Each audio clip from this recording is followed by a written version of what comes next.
자, 기도드리시겠습니다. 우리와 진짜로 함께 하시는 주님, 오늘도 주님의 음성을 듣고 싶어서 나아왔습니다.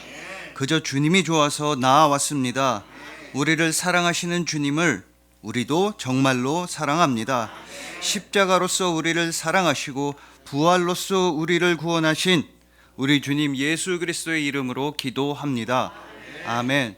자, 오늘은 침묵으로 고백하기라는 말씀으로 주님의 은혜를 함께 나누도록 하시겠습니다.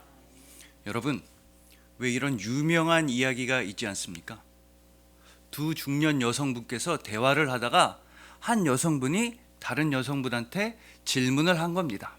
아니, 대개 남편이 속상하게 하고 대개 남편이 괴롭히고 막 힘들게 하면 그 스트레스를 어떻게 푸세요? 라고 물어봤습니다. 그랬더니 질문을 받은 그 여성분은 네, 저는 제 남편이 힘들게 하고 저를 괴롭히면 청소를 열심히 합니다. 이렇게 대답한 겁니다. 그랬더니 막상 질문을 했던 그 여성분이 깜짝 놀랐습니다. 아니, 어떻게 그러실 수가 있나요? 저는 제 남편이 저를 힘들게 하고 저한테 스트레스를 주면 저도 남편한테 같이 막 신경질을 부린다거나 폭풍 쇼핑을 한다거나 아니면 맛있는 거라도 실컷 먹어야 기분이 좀 나아지던데 남편이 힘들게 했다고 해서 청소를 열심히 하신다니 아직도 남편분을 많이 사랑하시나 봐요. 이렇게 말했습니다. 그러자 원래 질문을 받았던 그 여성분은 씩 웃으면서 네, 맞습니다. 저는 제 남편이 괴롭게 하고 힘들게 하면 청소를 열심히 하는데 특히 화장실 청소를 열심히 합니다. 아, 맞다. 물론 변기는 남편 칫솔로 닦습니다. 이렇게 대답한 것입니다. 여러분, 이런 일은 벌어져서는 안 될 것입니다. 우리 남편들이 매일마다 새로운 칫솔을 사는 일은 없어야 할 것입니다. 특히 서로 사랑하는 사이라고 한다면 화내고 다투고 삐지는 것보다는 대화를 통해서 좋게 갈등을 해결하고 문제를 정리해야 하는 것입니다. 그런데 이보다 더욱 중요한 사실은 그저 입으로서만 말로 사랑하는 것보다는 행동으로서 사랑을 증명하는 것입니다.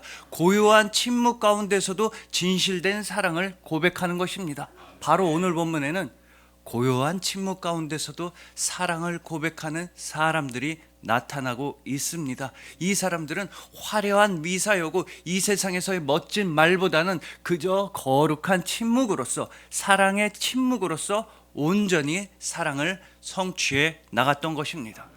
그래서 오늘 본문 말씀에 등장하는 세 가지 침묵을 통해서 우리 삶 전체가 하나님을 향한 신앙 고백으로 변화되고 우리 삶 전체가 하나님을 향한 사랑의 고백으로 변화되는 우리 모두가 되기를 소망해 봅니다. 이 세상의 모든 욕망의 소음을 뚫으시고 우리에게 고요하게 말씀하시는 우리 주님 예수님의 말씀을 열심히 경청하시는 여러분들을 주님의 이름으로 축복합니다.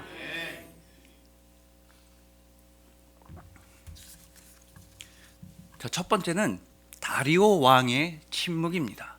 더 정확하게는 다리오 왕의 걱정과 근심입니다.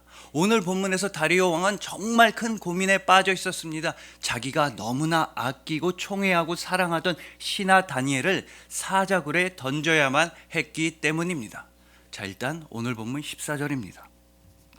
왕이 이 말을 듣고 그로 말미암아 심히 근심하여 다니엘을 구원하려고 마음을 쓰며 그를 건져내려고 힘을 다하다가 해가 질 때에 이르렀더라. 여러분, 이처럼 다리오 왕은 어떻게 해서든 다니엘을 구해보려고 했습니다. 열심히 노력했으며 안간힘을 다했으며 마음까지 다 쏟았던 것입니다. 즉 해가 질 때까지 하루 종일 어떻게 해서든 다니엘을 살려보려고 근심과 노력을 했던 것입니다. 하지만 아무리 이 왕이라고 해도 왕 본인이 직접 도장을 찍고 제국 전체에 반포한 법령을 마음대로 바꿀 수는 없었습니다. 그래서 어쩔 수 없이 근심과 노력에도 불구하고 다니엘은 사자굴에 던져지게 되었습니다. 그런데 여러분, 막상 다니엘이 사자굴에 던져지고 나니까 이 다리오 왕은 굉장히 이상하게 더욱 심한 걱정과 근심에 빠져들었던 것입니다. 다니엘이 사자굴에 던져진 오늘 본문 18절입니다. 왕이 궁에 돌아가서는 밤이 새도록 금식하고 그 앞에 오락을 금치고 잠자기를 마다하니라. 여러분, 이 본문 18절에서 다리오 왕은 밤이 새도록 잠도 자지 않고 걱정과 고민을 했다고 하는데, 이 본문 18절의 고민, 다니엘이 사자굴에 던져진 이후에 하는 걱정과 근심은 좀 이상한 구석이 분명히 있습니다. 물론 앞서 말씀드린 본문 14절에서, 즉 다니엘이 사자굴에 던져지기 이전에 하는 걱정과 고민은 충분히 이해할 수가 있습니다. 그때까지는 다니엘이 사자굴에 던져지지 않았기 때문에 어떻게 해서든 다니엘을 살려볼 가능성이 있었던 것입니다. 어떻게든 다니엘을 구해보려고 하는 노력과 근심이었기 때문에 이해가 갑니다. 하지만 여러분, 다니엘이 이제 진짜로 사자굴에 던져졌다고 하면 이제 다 끝난 것 아니겠습니까? 아니, 상식적으로 봐서 다니엘은 사자굴에 던져진 그 순간 사망한 사람이라고 보아야 하는 것입니다. 근데 왜 이 다리오 왕은 다니엘이 사망한 이후에, 다니엘이 이미 사자굴에 던져진 이후에 더욱더 큰 근심과 걱정을 했던 것입니까? 그것도 밤이 새도록 잠도 자지 않고 고민과 걱정을 했던 것입니다. 자, 물론 일단은 다니엘을 향한 슬픔이 있었을 것입니다. 왕인 내가 경솔하게 도장을 찍고 경솔하게 잘못된 법안을 발표해가지고 내가 아끼는 다니엘을 죽게 만들었다는 죄책감도 있었을 것이며, 결국에는 다니엘을 구해주지 못했다는 미안함도 있어서 그랬을 것입니다. 하지만 더욱 결정적인 이유는 따로 있었습니다.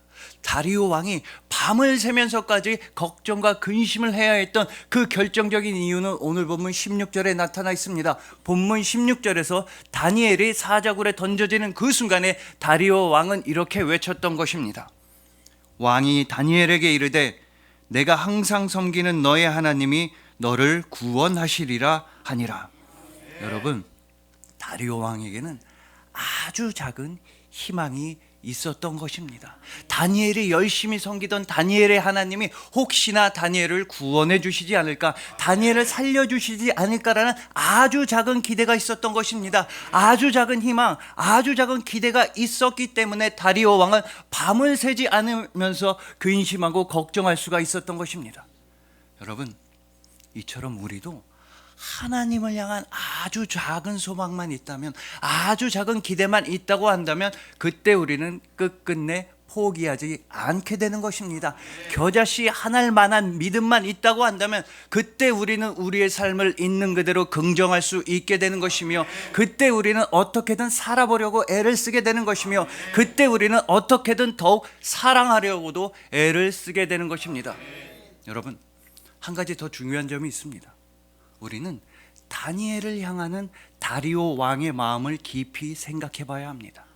이 다리오 왕은 오직 다니엘을 살리기 위해 걱정했으며 다니엘을 도와주기 위해 근심했습니다. 어떻게 해서든 다니엘을 지켜주기 위해 온 마음을 다 쏟았던 것입니다.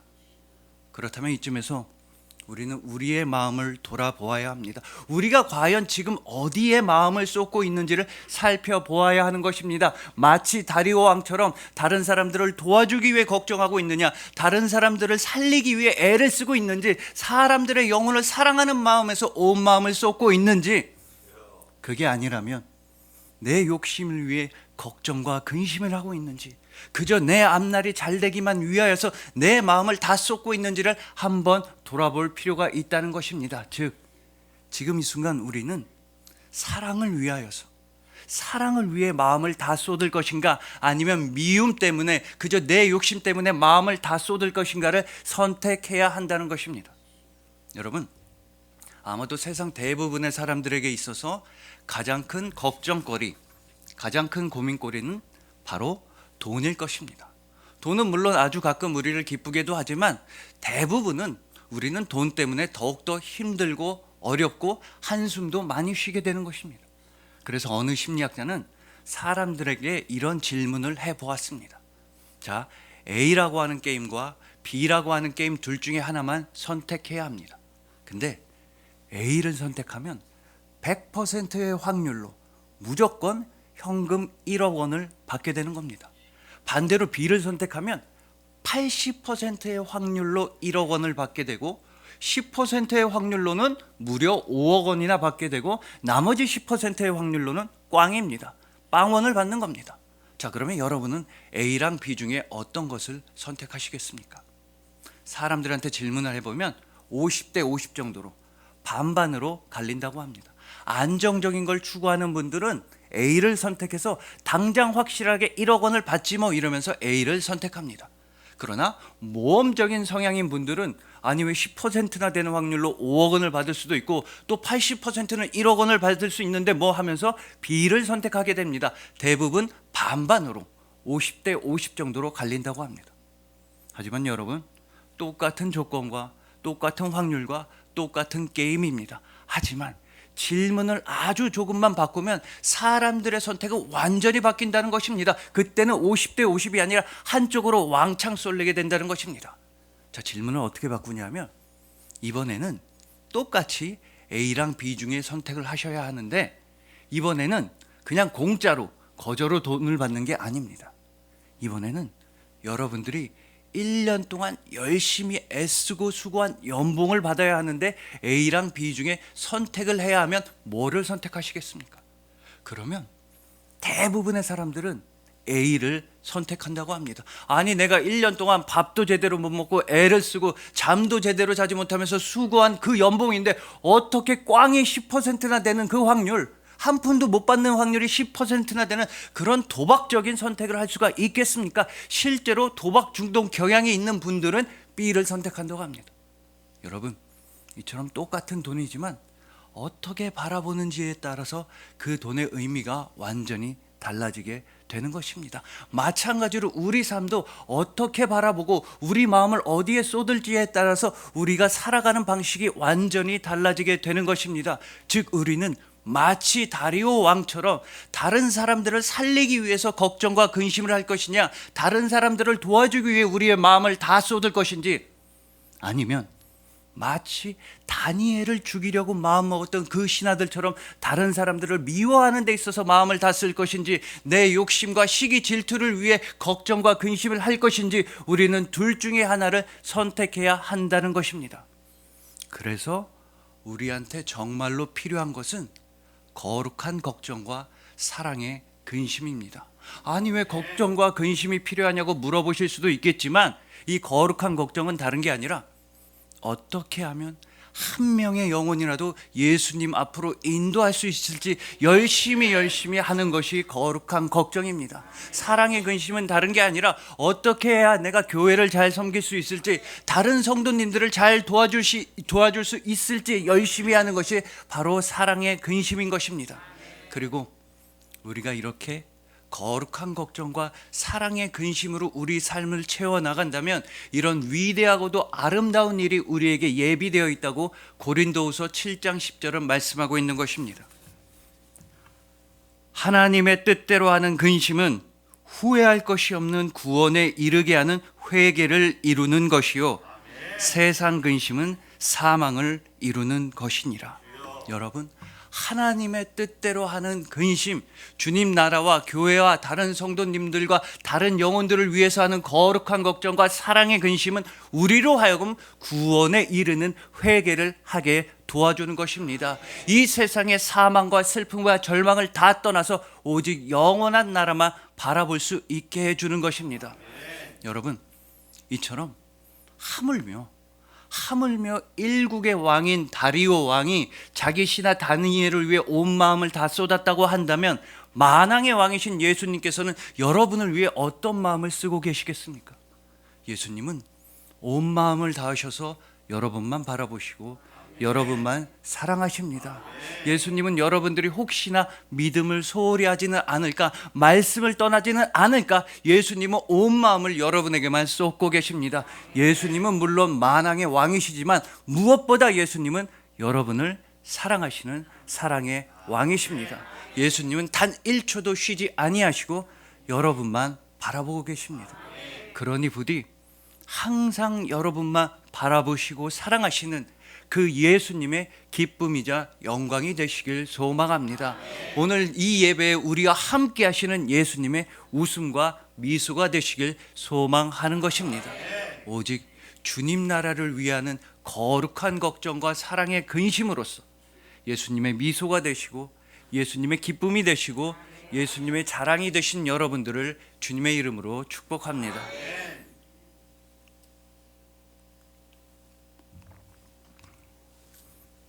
자, 두 번째로는 다니엘의 침묵입니다. 오늘 본문인 다니엘서 6장을 보시면 다니엘은 단 한 번도 입을 열질 않았습니다. 딱 한 번 입을 열었는데 그때는 밤이 새도록 사자굴에 갇혀 있다가 그래도 나는 무사합니다. 하나님이 나를 지켜주셨습니다. 라면서 하나님의 능력을 선포할 때 그때 딱 한 번만 입을 열었을 뿐입니다. 그때를 제외하고 다니엘은 다니엘서 6장에서 단 한 번도 발언을 한 적이 없습니다. 심지어 다니엘은 사자굴에 끌려가면서도 억울하다면서 울지도 않았고 제발 살려달라면서 빌지도 않았던 것입니다. 다니엘은 그저 묵묵히 침묵하면서 사자굴로 나아갔습니다. 게다가 다니엘서 6장 7절을 보시면 여기에는 다리오 왕이 도장을 쾅 찍은 법령의 내용이 나옵니다. 그 유명한 법령, 앞으로 30일 동안 다리오 왕을 제외하고 그 어떤 신이든 그 어떤 사람한테 기도하면 무조건 사자굴에 던져진다는 법령이었습니다. 여러분, 총리였던 다니엘이 이 법령의 내용을 모를 수가 없습니다. 본문 10절에서도 말씀하시지 분명히 다니엘은 다 알고 있었습니다. 그렇다면 지금까지는 매일매일 하나님께 기도했던 다니엘한테는 이 법령이 선포된 다음에 다니엘이 할 수 있었던 선택은 세 가지 정도밖에 없었다는 것입니다. 첫째는 이렇게 무시무시한 법령이 선포됐으니까 눈을 딱 감고 30일만 기도를 멈추는 것입니다. 하나님, 이것 보십시오. 분명히 나를 노리는 함정입니다. 나를 죽이려는 계략이니 하나님 30일만 기도를 쉬겠습니다. 30일 지난 다음에 그때 2배로 열심히 기도하겠습니다 라는 첫 번째 선택사항이 있었습니다. 그리고 다니엘에게 주어진 두 번째 선택사항은 바로 몰래 기도하는 것이었습니다. 다니엘이 하나님한테 기도 하나 안 하나 호시탐탐 노려보는 무리들이 많으니까 다니엘은 집에 들어가서 방문을 다 걸어 잠그고 아니면 골방에 들어가든가 창문도 다 닫고 아무도 보지 못하는 상태에서 몰래 기도한다. 이게 다니엘에게 주어진 두 번째 선택지였습니다. 하지만 다니엘은 첫 번째도 선택하지 않았고 두 번째도 선택하지 않았습니다. 오히려 반대로 다니엘은 세 번째로 이런 선택을 했다고 본문 10절은 증언하는 것입니다. 다니엘이 이 조서에 왕의 도장이 찍힌 것을 알고도 자기 집에 돌아가서는 윗방에 올라가 예루살렘으로 향한 창문을 열고 전에 하던 대로 하루 3번씩 무릎을 꿇고 기도하며 그의 하나님께 감사하였더라. 여러분, 이처럼 다니엘은 기도를 멈추지도 않았습니다. 그렇다고 몰래 기도하지도 않았습니다. 오히려 다니엘은 자기 집에서 제일 높은 위쪽 방에 올라가서 창문을 다 열고 하나님께 기도했던 것입니다. 다 보라면서 아주 대놓고 당당하게 자랑하면서 기도를 했던 것입니다. 그것도 그런 함정에 빠져 있는 상황 가운데서도 감사 기도만 드렸던 것입니다. 여러분, 이 말씀에서 핵심은 바로 전에 하던 대로입니다. 여러분, 모든 사람이 보기에 다니엘은 침묵했습니다. 겁을 먹은 것처럼 무기력한 것처럼 보일 수도 있었습니다. 그러나 다니엘은 자신의 말로써, 자신의 언어로서, 자신의 능력으로서, 자신의 수단으로서 상황을 변화시키려고 하질 않았던 것뿐입니다. 다니엘에게 중요했던 것은 전에 하던 대로 그저 매일매일 드리던 예배를 드리는 것만이 다니엘에게 소중했던 것입니다. 자, 여러분, 안녕 기독교라고 하는 책에는 이런 얘기가 나옵니다. 우리가 신앙생활을 하다 보면 이런 말들을 지나치게 많이 듣게 된다는 겁니다. 자, 우리의 최상의 것을 하나님께 바칩시다. 우리의 최고를 하나님께 드립시다. 여러분, 물론 당연히 맞는 말이고 절대 틀린 말은 아닙니다. 그러나 문제는 우리에게 있어서 최상이라고 하는 것은 너무나 드물게만, 너무나 가끔 가다가, 너무나 어쩌다 한 번만 나타난다는 것입니다. 우리의 최고의 것, 물론 화려하고 대단하고 멋지고 좋겠지만 그래도 우리 삶을 가득 채우는 시간들은 우리의 최상이 아니라 우리의 일상입니다. 우리의 하루하루의 삶인 것입니다.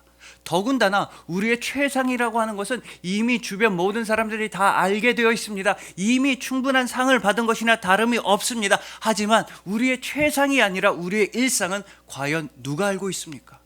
예를 들어 우리가 오늘 점심에 뭘 먹었는지, 예를 들어 내가 오늘 무슨 물건을 보고 어떤 욕심을 내었는지, 내가 어떤 사람을 보고 좋은 마음과 나쁜 마음을 품었는지, 또 예를 들어 내가 오늘 기도를 몇 분이나 했으며 성경 말씀을 몇 페이지나 읽었는지 과연 누가 알고 있습니까? 아무도 모릅니다. 단 한 분, 주님만 알고 계십니다. 그래서 아무도 몰라주는 우리의 일상은 오직 주님만 받아주시는 위대하고도 은밀한 예배가 되는 것입니다. 그 누구도 몰라준다 할지라도, 그 누가 알아주지 않는다 할지라도 매일매일의 나의 마음과 나의 생각과 나의 기도가 주님께 올려지는 것입니다.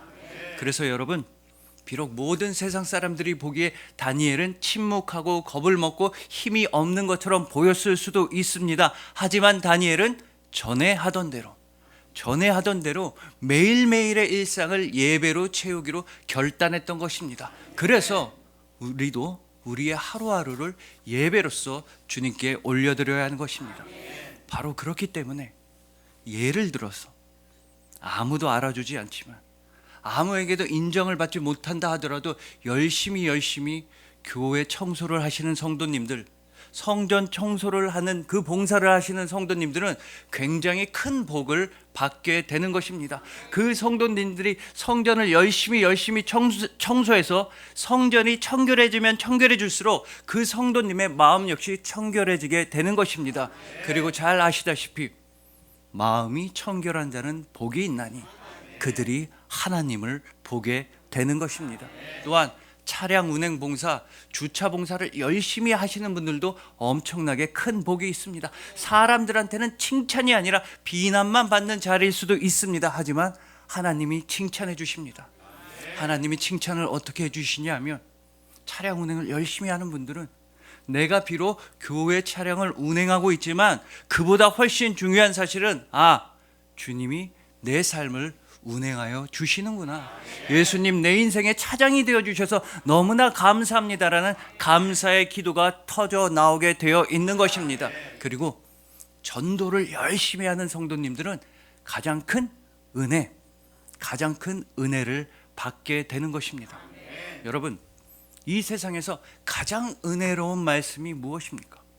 그건 바로 예수님은 당신을 사랑하십니다.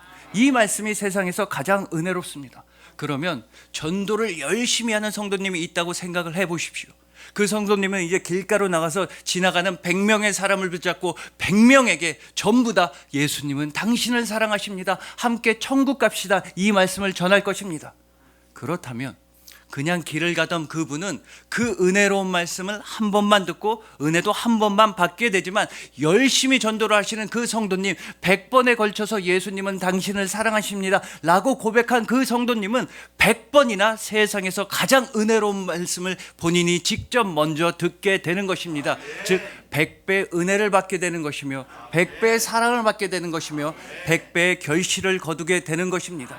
그렇기 때문에 정말로 중요한 것은 내 목소리를 크게 내는 게 아니라, 나 자신을 자랑하는 게 아니라, 내 주장을 고집하는 게 아니라 그저 침묵으로 주님을 향한 사랑을 고백하는 것이며, 그저 일상을 예배로 변화시키는 것이며, 아무도 알아주지 않는 헌신과 봉사와 희생으로서 주님 나라를 섬기는 것입니다. 바로 잠잠히 하나님만 바라는 것입니다. 그럴 때 우리를 위하여 가장 깊고도 깊게 침묵하신 분, 가장 고요하면서도 가장 완전하게 우리를 사랑하신 그분, 바로 예수님을 떠올리게 되는 것입니다. 여러분, 예수님은 그 모든 고난과 핍박을 당하실 때 나쁜 말씀을 하신 적이 단 한 번도 없으셨습니다. 예수님은 선지자 이사야의 예언대로 마치 도살장에 끌려가는 어린 양처럼 잠잠히 침묵하며 십자가로 나아가셨던 것입니다. 그렇지만 예수님의 그 고요한 침묵은 오히려 우리를 향하신 영원한 사랑의 언어였으며 우리에게 영원한 생명의 말씀이 되었던 것입니다. 그러니 부디 그 예수님과 함께 고요함으로, 또 침착함으로 또 낮아짐으로 주님 나라의 씨앗을 이 땅 가운데 심으시길 소망합니다.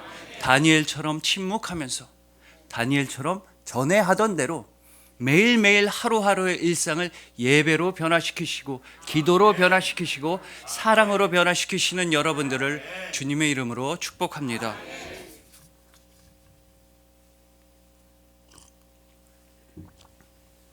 자, 이제 마지막으로 세 번째, 하나님의 침묵에 대해 알아보시겠습니다. 오늘 본문에서 하나님은 너무나 심하게 침묵하시고 너무나 심하게 응답을 안 해주시는 것처럼 보이기도 합니다. 여러분, 이렇게 목숨 걸고 하나님한테 기도한 다니엘이 사자굴에 던져지게 되는 그런 위기 상황일 때 우리는 어떤 장면을 기대하고 있습니까? 우리는 그때 하늘에서부터 불이 내려와서 다니엘을 제외한 모든 사람들을 불사르거나 아니면 사자굴 뚜껑이 열렸을 때 사자들이 튀어나와서 다니엘을 죽이려고 했던 그 못된 신하들을 왕 물어버리는 이런 장면을 기대하고 있습니다. 그러나 하나님은 우리의 기대에 부응해주지 않으셨으며 우리의 예상대로는 움직이질 않으셨습니다. 하나님은 고요하게 침묵하셨던 것입니다. 그러나 하나님은 바로 그 침묵을 통해서 더욱더 크고 좋은 은혜와 섭리로서 다니엘을 도와주셨으며 다니엘을 구원해 주셨던 것입니다. 여러분, 다니엘서 6장 22절을 보시면 밤이 새도록 사자굴에 갇혀있던 다니엘은 이런 선포를 합니다. 나는 문제 없습니다. 나는 아무데도 다친 데 없습니다. 하나님께서 천사를 미리 보내주셔서 사자의 입을 다 막아주셨습니다. 이렇게 외쳐 선포했습니다. 자, 그렇다면 이 말씀은 확실하게 다니엘보다 먼저, 다니엘보다 앞서서 하나님의 천사가 사자굴에 들어가 있다는 뜻이며 동시에 다니엘보다 앞서서 하나님께서 직접 사자굴에 임재하셨다는 뜻입니다. 즉 세상에서 가장 위험하고 절망스럽고 슬프고 무서운 그 사자굴이라 할지라도 하나님은 우리보다 먼저 가 계시며 우리를 기다리고 계시며 우리와 함께 하신다는 뜻입니다. 그래서 다윗은 시편 23편 4절에서 이런 고백을 했던 것입니다. 내가 사망의 음침한 골짜기로 다닐지라도 해를 두려워하지 않을 것은 주께서 나와 함께 하심이라. 여러분, 세상 모두가 보기에 다니엘이 던져진 그 사자굴은 그저 사망의 음침한 골짜기였습니다. 그러나 하나님께서는 그곳에 먼저 가 계셨으며 다니엘과 함께 해주셨던 것입니다. 그래서 그곳은 이제 더 이상 사자굴이 아니라 하나님 나라로 변화된 것이며 이제 더 이상 그곳은 사망의 음침한 골짜기가 아니라 생명 시내로 변화하게 된 것입니다. 여러분, 물론 우리도 살아가다 보면 사자굴과 같은 절망이 또한 사망의 음침한 골짜기와 같은 고난이 우리를 괴롭힐 때도 있습니다. 우리는 다 힘들고 어려울 때가 있습니다.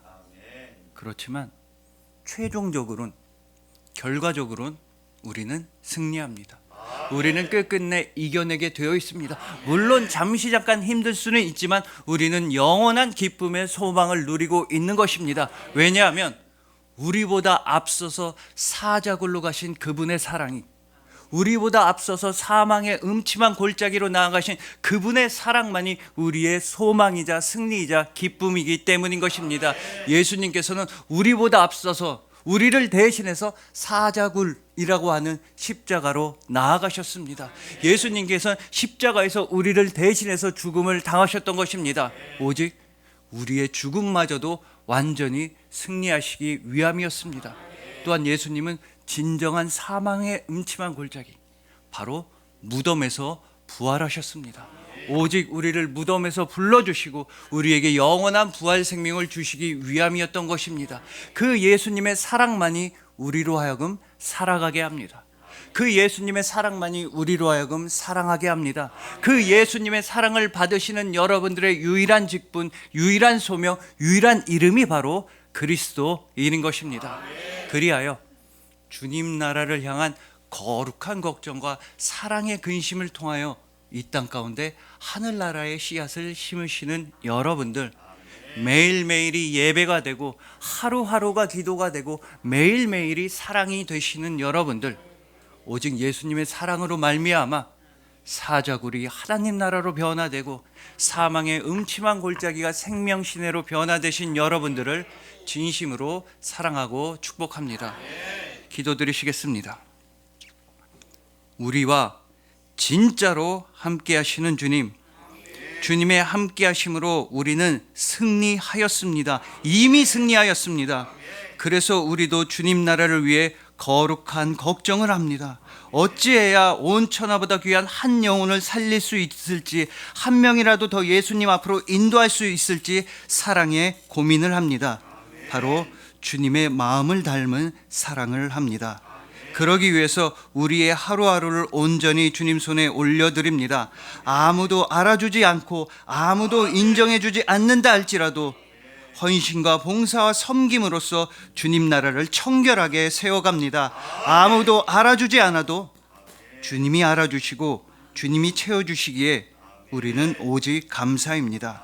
사자굴과 같았던 우리 인생을 천국으로 변화시켜 주시고 사망의 음침한 골짜기를 풍성한 생명의 시냇가로 변화시켜 주신 예수님 감사합니다. 예수님 사랑합니다. 아무리 생각해도 예수님을 진짜로 사랑합니다. 십자가로서 우리를 사랑하시고 부활로서 우리를 구원하여 주신 우리 주님 예수 그리스도의 이름으로 믿으며 감사하며 사랑하며 기도합니다. 아멘.